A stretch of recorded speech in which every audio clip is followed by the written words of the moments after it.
Como siempre, sus preguntas y comentarios son bienvenidos en nuestro espacio, @en contexto piso y @Carlos Peñalosa, y recuerden el WhatsApp 0412-700-7606. Enrique Ochoa Antich está con nosotros, dirigente político, activista por los derechos humanos. ¿Qué hubo? Un hubo? gusto que nos acompañe. Hubo de todo.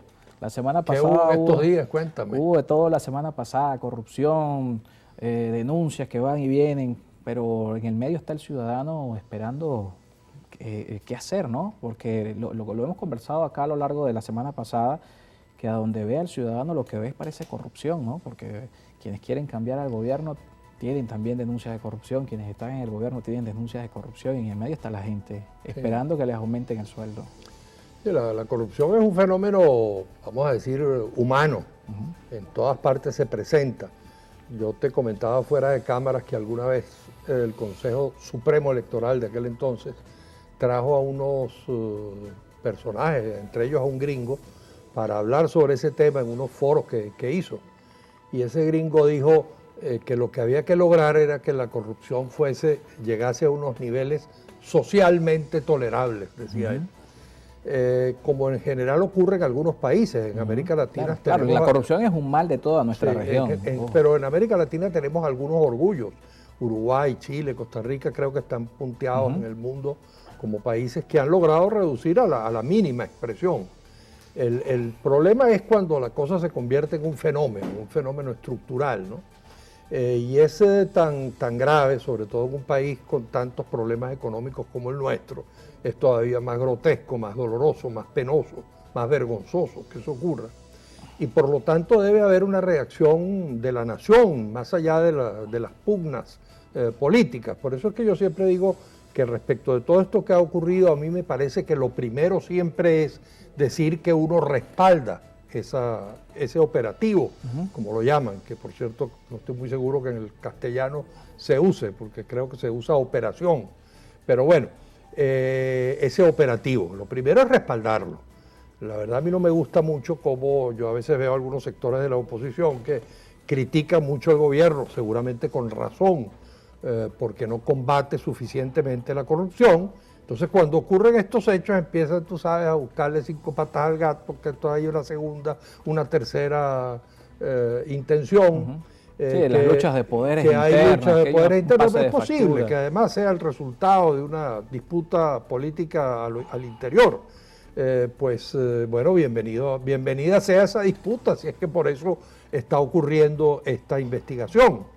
Yo también te decía fuera de cámaras que alguna vez Moleiro le dijo a mis amigos de ADEA y de COPEI, cuando en aquella época hechos de corrupción que eran importantes, pero sin lugar a dudas menores comparados con los actuales, les dijo alguna vez en el Congreso de entonces, le dijo, amigos de ADEA y COPEI, diputadas y diputados y tal, roben, pero no roben tanto. Bueno, yo a veces creo que ahorita lo que ha ocurrido es que como que la cosa se pasó de maracas y entonces el propio sistema como que reaccionó. También yo tuve la sospecha al principio y me lo confirmó después la declaración de Estados Unidos de que esto podía formar parte de algunos acuerdos con Estados Unidos para el camino que se ha trazado el gobierno de buscar la posibilidad de levantar las sanciones. Porque ellos saben que si no se levantan las sanciones no hay algunos resultados económicos que ellos necesitan para su eventual éxito electoral en el 2024, que están buscando.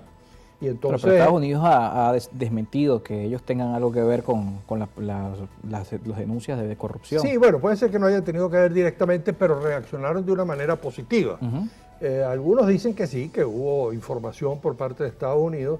En todo caso, independientemente de lo que sea, yo creo que lo primero es respaldarlo. Por supuesto, lo segundo, bueno, quería decirte que antes de que nos vayamos por el camino estrictamente del análisis político sobre estos hechos, yo quisiera decir que como quiera que uno de los involucrados en los diversos hechos de corrupción, porque ha habido varios, ¿no? PDVSA y otros por allí, ha estado este juez que tenía en sus manos varios casos en materia de presos políticos, de presos de conciencia.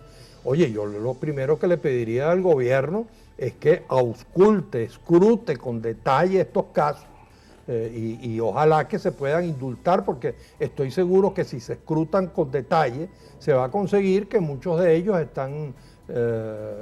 fueron el resultado de un deseo de este juez de congraciarse con el Poder Ejecutivo. y seguramente allí deben haberse cometido muchísimas injusticias. Y por cierto también, habría que decir que hay varios chavistas que pertenecían a PDVSA, que hicieron un conjunto de denuncias sobre hechos de corrupción en PDVSA y a los que le cayó el mote de terroristas y traidores a la patria y terminaron presos. Bueno, ojalá que estos señores también puedan ser exculpados como me parece que lo merecen, después de que por lo visto se ha demostrado que tenían razón. Pero lo otro es que yo sí creo que hay que pedirle al gobierno que profundice. Esto no es sino, como dicen, la punta del iceberg, que la corrupción en Venezuela es un fenómeno que se ha convertido en algo estructural al Estado venezolano. Todos los niveles. A su funcionamiento, exactamente. Que se profundice en la investigación, que se ensanche, que no solamente sea un operativo episódico. Y lo otro, que es lo que a mí me parece más importante de todo, aunque sea lo menos escandaloso, es que el gobierno no puede pretender, los venezolanos no podemos creer que con operativos episódicos y muy sonoros, muy bulliciosos, se va a terminar resolviendo el problema de la corrupción. Aquí hay unos problemas de fondo institucionales. En el pasado habían hechos de corrupción, pero había unas reglas de juego no escritas. Por ejemplo, que la Comisión de Contraloría en el Congreso la presidía siempre un diputado del principal partido de oposición. Entonces eso permitía que el presidente de la Comisión de Contraloría avanzaba en un conjunto de investigaciones. Bueno, lamentablemente desde los tiempos de Chávez, ojalá que en esta especie de deschavización que está tratando de llevar adelante Maduro, al menos en términos económicos, pudiera también plantearse este desafío.